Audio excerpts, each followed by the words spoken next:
guys, it's Cara baby, and in today's video I wanted to talk about my Daith piercing, basically just my experience with it and stuff like that. So I already made a video about this, but it was really annoying. I had like my fire what's that thing called, the thing on like fire detector, is that what it's called? I don't know exactly what it's called, but that thing kept on like beeping and it was really annoying throughout the video. So I wanted to do another like version of the video that's better. So yeah, so I got my Daith pierced in August of 2018, so I got it pierced about a year ago.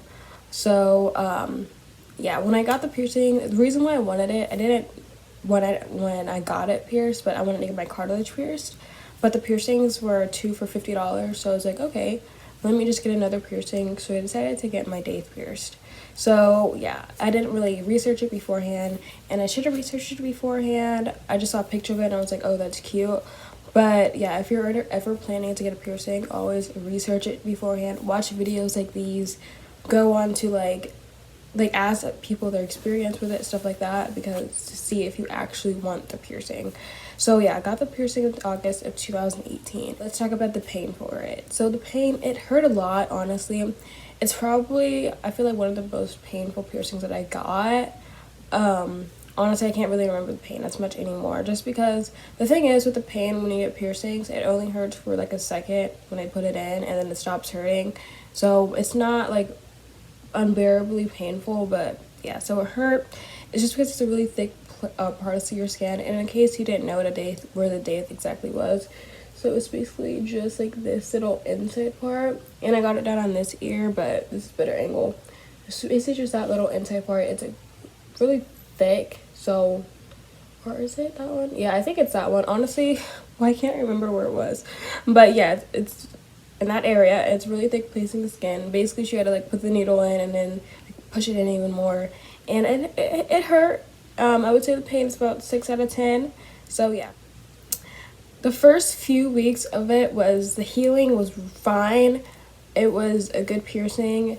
I wore headphones, and I think that's probably where I messed myself up at. Remember, always follow what your piercer says when they tell you don't do this or do this, do that, whatever. Always follow what they say, because they know what's best for your piercing.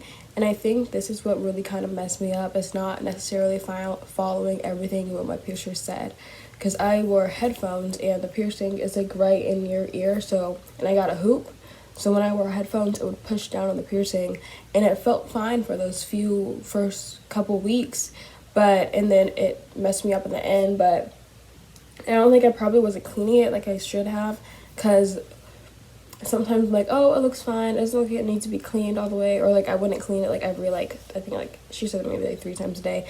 I would only clean it like 1 time a day or something like that. I'd be like, oh, it's fine. It wasn't. Listen to your piercer. So yeah, I wore headphones a lot, and that kind of caused, in the end, I found out that my whatever this area is, I don't know if it's necessarily called your Daith, but I don't know. Basically, it was ripping. My Daith piercing was basically ripping out of my skin, and that was causing a keloid bump on it. So yeah, I didn't know that until the very end, but before that, I just like, oh, I have keloid. So I would try a bunch of things to get it off. I tried toothpaste, I tried tea tree oil, I tried silicone, whatever it's called, and my keloid on it was literally huge. I'll insert a picture if I still have a picture of it.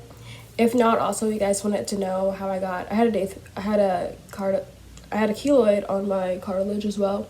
And you guys wondering how I got that one off, I do have a video on how I got my keloids off if you guys want to watch that. But yeah, so it was literally huge. If I have a picture of it, I'll insert the picture of how big it was. It was horrible. So yeah, and I couldn't get it to go down. I had that for like at least like 6 months of having the piercing. I got that keloid probably like late September, early August, and I didn't take the piercing out until April. So I've had it for like a while. It was huge, it was disgusting, it was gross. So yeah, I had to get the piercing taken out because the keloid was just getting so big, and I couldn't get it to go down. And that's when my piercer told me, yo, your stuff is literally ripping, and I was like, that's not good. So yeah, I don't recommend getting this piercing.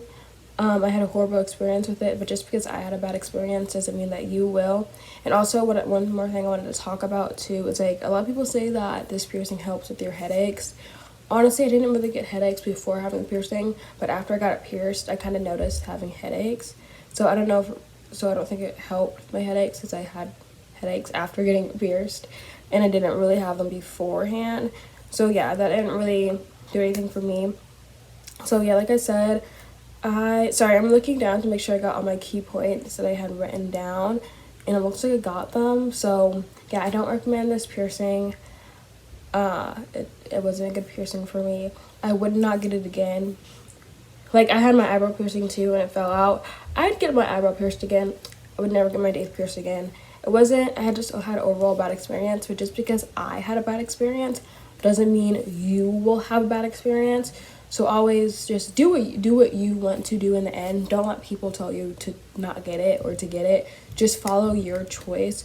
If you're 18 years old, if you're over the age 18 and you're an adult, do what you want to do. Don't let other people tell you what you can and can't do.